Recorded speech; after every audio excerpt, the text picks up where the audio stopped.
Hello and welcome to the channel Narrowboat Super B. I'm just going to do a quick update on this latest video that I did about the boat that unfortunately rolled and sank down at the bridge down there. So what happened was, I spoke to the owner this morning on the phone. He was moored up by the bridge. All this was all covered in water. The boat and part of its mooring just broke away, came down here. It could have easily have beached itself up on here, the water was so high. It's come round here, gone straight down and pinned itself against the bridge. You all seen what happened on the rescue attempt. Didn't quite come off, and I just want to bring up a few points. I'm going to mention the GoFunding page as well, because there's one or two doubts on that, but we'll just mention about the boat first. So the chap who owns it's Mick. As I say, it broke away 3 o'clock in the morning.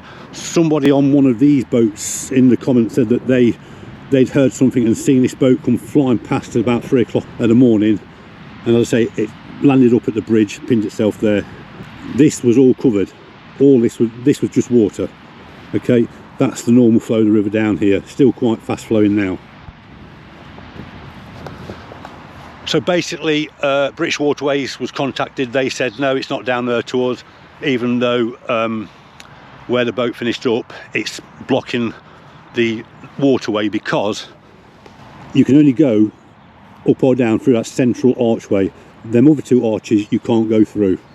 So another rescue team came down, another company. There was a cost to that.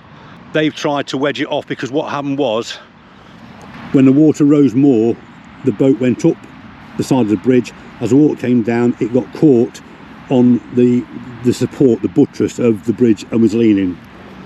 Now, speaking to the owner this morning, he said even without the rescue attempt, the boat may have still turned over and finished up how it is now, because of the way it was positioned.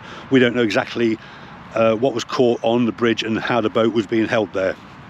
So that was the situation, and that's how it is at the moment. Basically, all his possessions have gone. Everything he owns has gone. His life was on that boat. So the GoFunding. Okay, so I came down to video it. I live a couple of miles away in Loughborough, and I just came down to video the floods for my channel.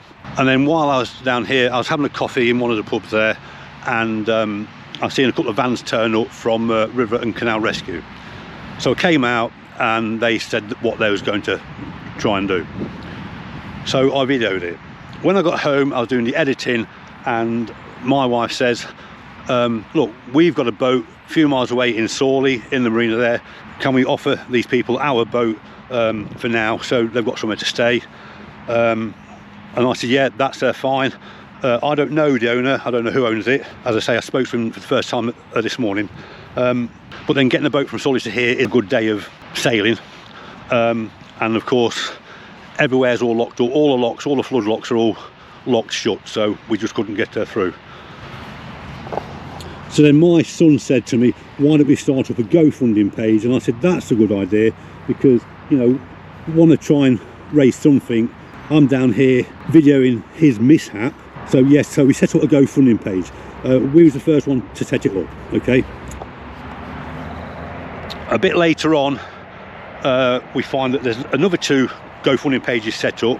It doesn't matter how many people set up these GoFunding pages, as long as it all goes to where it's supposed to go. One was a young lady called Rebecca, who's a good friend of the family, and the other lady was Katie, who's the stepdaughter of the chap who owns the boat. Since then, I got a few messages from the GoFunding office, and what they were saying was, I think there's a Facebook site called Narrowboating Venture, something like, I'm not sure what it's called, and another one, the Trent Link. Anyway, on these 2 platforms, 1 or 2 people were saying, oh, this GoFunding page is fake. It's not fake. This is me, Jim Morland. I've had a channel on YouTube for a few years, okay? I live and I work in Loughborough. Spoke to the owner this morning.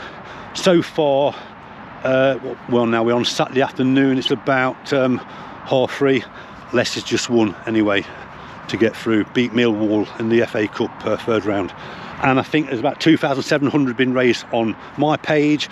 There's about 3,000 on one of the other pages, and 1,500 on Katie's page. All that will be going to the owners of this boat.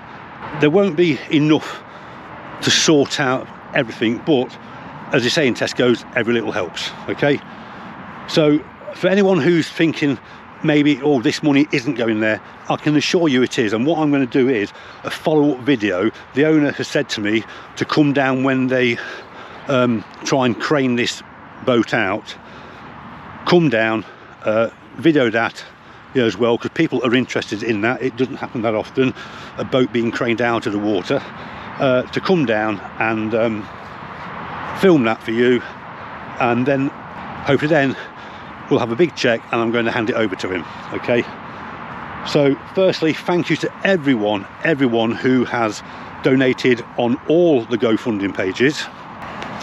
Thank you to everyone who's viewed the video on my channel and left comments, and thanks to all those who have subscribed to my channel. Okay, I'm not really sure that there's much more to say, but any questions, just send them to me via one of the YouTube videos, yeah, and I'll answer as best I can. So I'm just going to go down now and just show you what's happening so far with the boat. The water level went down last night, Friday night, went down dramatically. I've been over to Soar Marina this morning to check on my boat. The water level there, apparently the boats were about a foot above the jetty. This is a shout out now to all the staff at Soar Marina. They come under the Aquavista network of marinas.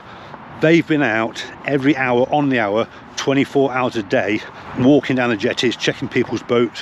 When they can't walk down the jetty because it's too wet, well, not too wet, it's about 1.5 foot deep, it was about up to their knees. Anyway, they just got a little rowboat and rowed around the marina checking people's boats, bringing them supplies, bringing them firewood, coal, all this sort of thing.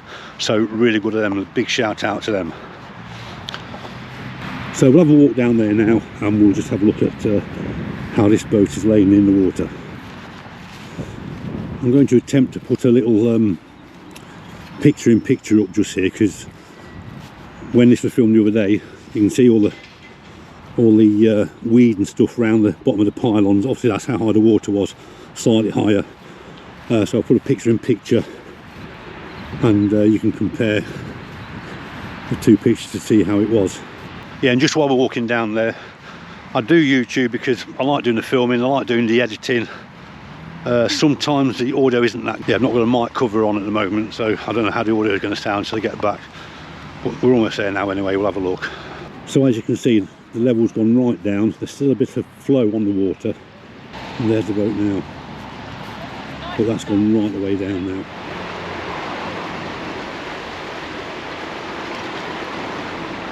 Yeah, on the top it's just tilted it further over. And I just want to say as well that the owner of the boat, Mick, he said to pass on his thanks to everybody.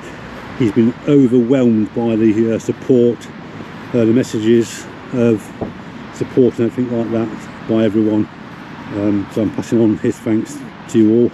And again, my thanks to everyone watching this video, those who have donated, and we'll catch up with you later when we get this cheque handed over, hopefully a nice big amount, so it can go some way towards rebuilding his life, really, because everything that he owned was on that boat. So thanks for watching, thank you to all those who have subscribed, and if you'd like to subscribe to the channel, please do. And we'll see you again on another video, hopefully with happy endings. Thanks, and bye bye.